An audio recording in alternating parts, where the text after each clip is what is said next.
Yos, balik lagi sama gue di channel Brandon, dan ya pada kesempatan kali ini gue akan mengupdate untuk Bitcoin dan XRP ya. Kemarin ada yang update, ada yang nanyain XRP gimana, so kali ini akan ya kemarin juga udah saya update ya untuk Bitcoin, dan ya sebelumnya altcoin Manta Evo Supra sih teman-teman. Jadi mungkin besok kita ada update juga untuk selingan altcoin lah ya. Kemudian untuk kita lihat ETF flow-nya ini udah balik outflow lah dari BlackRock. Setelah beberapa hari dia nggak jualan, akhirnya jualan juga. Ini pada jualan, dan ini outflow terbesar dalam 2 minggu terakhir nih. Ya 8 April ini outflow terbesar. Sembari kita menunggu untuk FOMC dan juga CPI ya. Nah, kita lihat dulu teman-teman untuk apa namanya liquidation heat map ya. Ini untuk area yang tebal ada di range atas ya, di 85.200-an dolar. Sedangkan bawahnya ini udah kejemput-jemput lah ya. Kemarin orang lebih banyak melakukan sell short. Untuk kita lihat secara weekly-nya, time frame besarnya. Dan market per hari ini pun ya lanjut merah ya. Nggak lain dan nggak bukan masih seputar tarif, dan China mau melakukan balasan lah. Ya intinya begitu, gontok-gontokan lah antara China dan juga US ya, sama-sama nggak mau mengalah. Dan ya di sini kita lihat market cap turun ya, semua turun. Extreme Fear lagi udah hit 15 teman-teman. Kemarin kan udah 18 19, ini udah balik ke 15. Dan ya overall sebenarnya balik koreksinya daripada yang kemarin itu belum. Beberapa koin ada yang lebih bawah, tapi ya mostly ada juga yang nggak sebawah yang waktu dump pertama itu XRP. Nanti kita akan bahas ya. Nah, untuk Bitcoinnya dulu secara daily ya. Secara daily sebenarnya Bitcoin kan kemarin tuh closing bagus ya, closingnya kayak gini, grab likuiditas ya. Tapi follow upnya next candlenya bearish teman-teman. Ya ini karena tarif dagang juga, dan kita lihat malah closingnya itu full merah kayak gini. Nextnya ini baru adanya pemantulan, walaupun sempat bikin weak candle lagi nih, ya grab likuiditas bawah lagi nih, tuh. Baru mantul dikit sih sebenarnya teman-teman, belum ada pemantulan yang signifikan atau gimana ya, sembari kita menunggu untuk rilis data CPI. Jadi kalau CPI-nya itu let's say bagus ya, kita ngomong CPI-nya bagus, dari sini tuh masih adanya chance atau peluang untuk dia setidaknya rebound dulu ya, tes balik ke 82 ya, 83 gitu teman-teman. Ya, cuman ya balik lagi, itu sekedar masih di bawah trend resisten dan juga masih downtrend ya. Jadi kalau misalkan pun kita dikasih angin segar sementara dan tarif ini masih seperti itu ya, masih panas, ini masih bisa untuk lanjut turun bahkan ke 70.000 dolar teman-teman. Ya, jadi itu yang nanyain possible nggak bro mantul? Oke, masih possible gitu. Cuman ya saya masih melihat ya dia naik cuma sekedar retest. Before adanya breakout ya udah, kita masih berpeluang untuk rejectionnya itu lebih besar ketimbang kita breakoutnya teman-teman. Itu yang menjadi concern, karena ya sekarang masih memanas ya untuk perihal tarif dagang, dan secara struktur pun ya masih bearish walaupun di sini adanya grab likuiditas. Ya so far kalau memang teman-teman mau berharap Bitcoin market ini balik hijau, ya dia harus break ya, true breakout kayak gini dulu. Ya baru adanya retracement before dia going up. Sebelum adanya ini ya udah ya, dia masih bisa reject kayak tadi. Kayak di sini dia mantul, let's say dia mantul kayak gini, bam, lanjut turun lagi teman-teman. Ya ini possible untuk posisi saat ini tuh lebih condong kayak gini, karena overall bearish gitu loh. Sentimen baik makro juga bearish gitu loh. Ya, terutama malah Jerome Powell itu nyala-nyalain Trump. Terus Trump juga ya begitulah. Intinya sekarang lagi chaos mengenai tarif teman-teman. Belum lagi dari sisi US-nya kayak gitu yang nggak ada kerjasama sama sekali gitu teman-teman, malah saling menyalahkan dan mencari kambing hitam. Ya memang makanya itu faktanya sulit lah intinya. Kalau kita lihat secara hourly-nya gimana? Ini time frame 4 jam sebenarnya. Ya, 4 jamnya kita lihat ya. Di sini bisa nggak ini double bottom? Ya, mungkin teman-teman ada yang nanyain kayak gitu. Bisa nggak, bro? Bisa. Ya, ini kan low 1, ini kedua gitu kan. Dia tes kemudian baru balik mantul gitu ya. Ya, at least kalau misalkan kita lihat kayak gini aja, di sini ada area neckline nih. Nih. Ya, ini ada neckline-nya, teman-teman. Plus next lagi di sini ada SNR sebelumnya.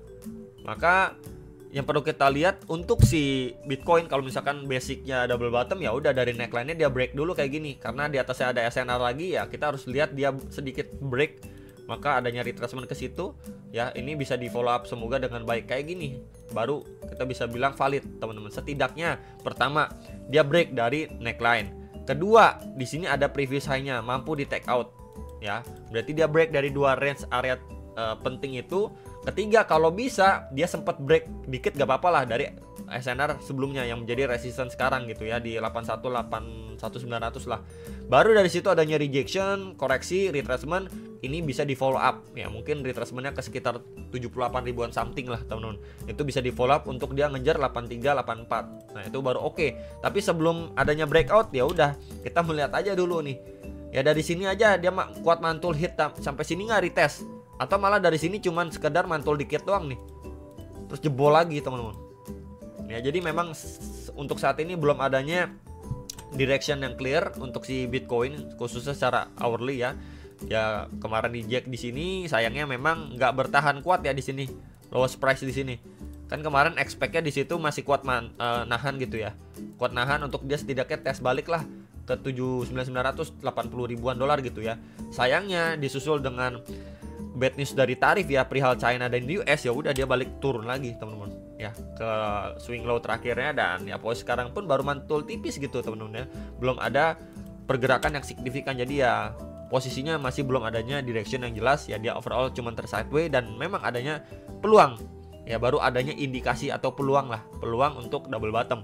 Cuman yang kita lihat dulu nanti di follow up-nya seperti apa menjelang CPI gitu ya, apakah flat di sideways doang atau malah adanya bad news lagi. Ya udah, kalau ada bad news lagi dia bisa aja menjadi trigger untuk buang barang lagi teman-teman ya, akan visit ke 70.000 dolar ya. Jadi stay safe. XRP gimana? XRP for the first time ya, akhirnya dijebol di bawah 1,9 dolar, di mana 1,9 sampai 2 dolar itu adalah support kuatnya dia sejak 9 Desember 2024. Ini berkali-kali di testing dan mantul ya. Kemarin juga mantul sih di testing pada 3 April ini, sempat mantul 3 hari kemudian reject lagi teman-teman ya. Dan sebenarnya kemarin juga closing ini cukup oke ya, closingnya kayak gini.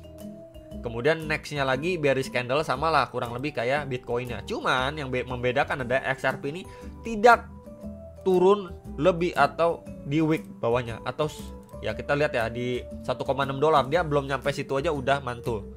Itu sedikit good news untuk XRP, walaupun yes memang semua koin ya kena ke bawah arus dari si Bitcoin itu sendiri. Nah untuk saat ini memang kondisinya secara short term nih, kalau kita lihat secara daily iya memang dia bearish, tapi kalau secara weekly-nya ya so far masih bullish guys ya. So far masih bullish kok, kita lihat ya dari penguatannya dia, momentum penguatannya dia sama waktu dia turun. Bullish atau bearish guys? Masih bullish gitu, masih condong bullish. Walaupun memang daily-nya bearish, tapi weekly-nya ini masih bullish kok gitu ya. Overall kita lihat time frame besar loh ya. Jadi at least kalau misalkan pun dia turun untuk sekedar ambil retracement ya, sebentar nih coba kita ambil dari lowest ke highest-nya. Yap, so far dia ketahan ini 0,6 0,5 sekitar 1,5 1,6 dolar gitu ya. Jadi ini adanya peluang atau chance lah untuk dia create yang namanya higher low before dia going up lagi. Cuman PR-nya adalah sekarang kan kondisi dari makronya belum mendukung ya. Saya pribadi nggak tahu nih ya, apakah dia kuat untuk mantul kenceng atau ya dia di bawah sideways dulu, karena kita lihat kondisi makronya belum mendukung. Kalau kondisi makro mendukung ya ini baru kita lebih confident lah untuk dia kayak gini. Tapi kan posisinya kondisi makronya belum mendukung nih. Jadi ya mungkin sekarang kita berhati-hati atau bersiap lah di range agak lebar nih ya, di sekitar 1,5 sampai 1,8 dolar lah. Sekitar range ini yang menjadi area bermainnya XRP secara weekly ya. Kemudian kita balik lagi ke chart daily-nya. Nah selama trendline resisten ini belum mampu di break ya udah, kita masih akan bermain di range bawah ya. At least kalau memang nanti CPI bagus gitu ya, let's say CPI-nya bagus ya, masih ada peluang atau chance lah dia dibawa up di sini untuk sekedar retest dulu ya terhadap apa, di sini ada area supply nih secara daily, plus di sini adanya trendline resisten. Jadi memang di range 2,1 sampai 2,17 dolar itu menjadi area strong XRP yang perlu diperhatikan. Ya ini balik lagi loh, kalau ada sentimen positif di bulan ini, entah itu dari FOMC, entah itu dari CPI, atau entah balik lagi dari Trump gitu ya. Tapi kalau selama itu nggak ada, ya chance-nya kecil untuk balik ke atau retest ke situ teman-teman ya. Saya nggak bilang untuk ke ATH loh. Nah yang menarik adalah di sini secara hourly ini kan low dia belum sentuh atau dia belum retrace 100% loh ke lowest sebelumnya, atau bahkan bikin lower low ya. Ini bagus loh, bener-bener bagus loh ya. Kita bandingkan untuk dari segi struktur dibandingin Bitcoinnya, ini cenderung lebih bagus ya. Nah, PR-nya adalah dari sini untuk dia tes ke area supply di sini teman-teman. Di sini ada area supply ya. Oke. Di sekitar 1,94 sampai 1,97 dolar. Ini dulu, ini harus mampu di break dulu teman-teman. Dengan itu mampu di break ya, probabilitas untuk XRP bisa tes next area supply di 2,1 dolar itu lebih besar teman-teman. Ya, itu dulu syaratnya untuk XRP secara hourly. Yang nanyain XRP gimana nih, secara short termnya gimana, secara mid long termnya gimana? Yes, itu udah saya jawab tadi ya teman-teman.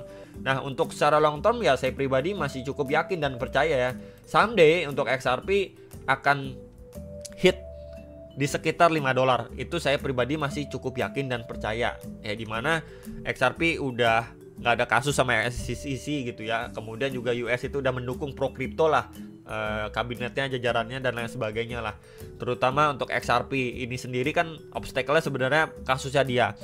Kemudian dia juga mau dijadiin reserve nih, reserve kriptonya dari US gitu. Jadi memang katalisnya terlalu banyak yang positif, belum lagi stablecoin atau RLUSD-nya XRP gitu. Jadi ketika nanti market sudah mendukung, bullish kembali gitu ya, makronya mendukung, ya saya pribadi yakin XRP someday akan hit di sekitar 5 dolar. Tapi kapannya ya, let's see, kita akan follow up hari demi hari, bulan demi bulan, minggu demi minggu, ya tahun demi tahun teman-teman. Ya palingan itu untuk XRP dan juga Bitcoin ya, hopefully bisa terbantu. Jangan lupa analis kembali dan sampai jumpa untuk next video. Sampai profit teman-teman.